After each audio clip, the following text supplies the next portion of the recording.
Party నాయకుడు అంబటి రాంబాబు ఇటీవల కాలంలో రాష్ట్ర ముఖ్యమంత్రి వర్యులు చంద్రబాబు నాయుడు గారి మీద అవాకులు చవాకులు మాట్లాడటం,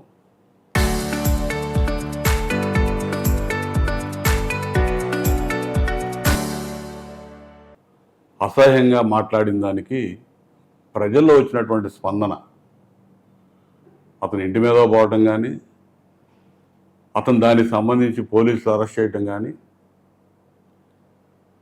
ఆ పరిణామాలన్నీ అందరికీ తెలుసు ఏ పరిస్థితుల్లో జరిగినాయి అనేది. కానీ రాంబాబు మాత్రం చాలా ఎంజాయ్ చేస్తూ ఉన్నాడు ఈ సంఘటనలు కానీ, ఆ సంఘటనల అనంతరం అతనికి వచ్చిన పబ్లిసిటీ చూసుకొని విర్రవీగిపోతా ఉన్నాడు. కానీ ఇతను వేసే వేషాలకి వాళ్ళ పార్టీ వాళ్ళు కూడా యావగించుకుంటా ఉన్నారు ఇతన్ని.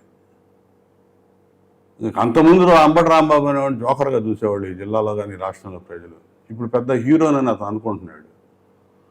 ఓ పిచ్చుకొక్క మాదిరి ప్రవర్తిస్తూ ఉన్నాడు. ఏ రోజుకి ఆ రోజు కొత్త పొంతలు దొక్కుతావు నేను వేషాలన్నీ. ప్రతిరోజు ఏదో ఒక అంశం కావాలి. నువ్వు చేసింది తప్పు, దాన్ని శిక్షగా అరెస్ట్ చేశారు, లోపల పోయో వచ్చావు బెయిల్ మీద.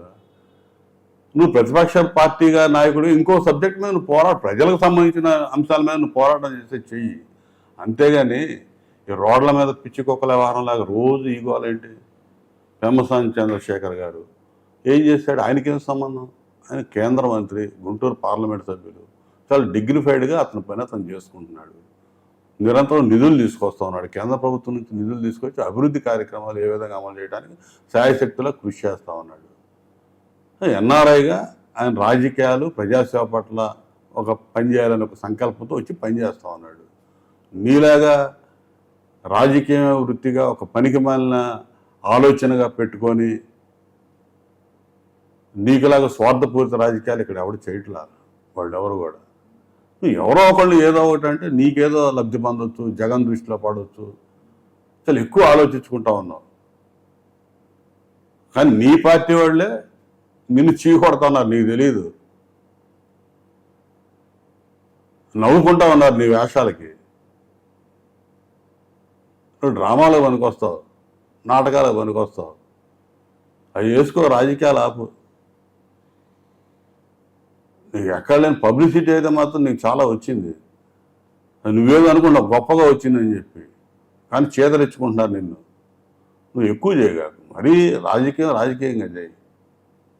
ఇవాళ ఏఐ వచ్చిందని, చాట్ జీపీటీ ఉందని దానిలో పెట్టి ఏవో క్రియేట్ చేసి కేంద్ర మంత్రులను, ఎంపీలను నీ ఇష్టం వచ్చినట్టు ప్రవర్తిస్తే పిల్ల కొంకలు చేసే పని అయ్యి.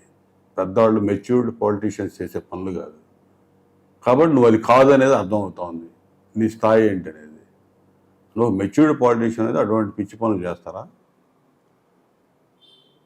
పెమ్మసాని చంద్రశేఖర్ గారి పట్ల నువ్వు చేసిన ఆ వీడియోలు దేనికి సంకేతం అంటే నువ్వు ఎదురు చూస్తా ఉన్నావు. మళ్ళా నిన్ను జైలుకి పంపాలి, నీ మీద కేసులు పెట్టాలి, నేనేదో వేధించాలి, తాపత్రయ పడతా ఉన్నావు, తపన పడతా ఉన్నావు.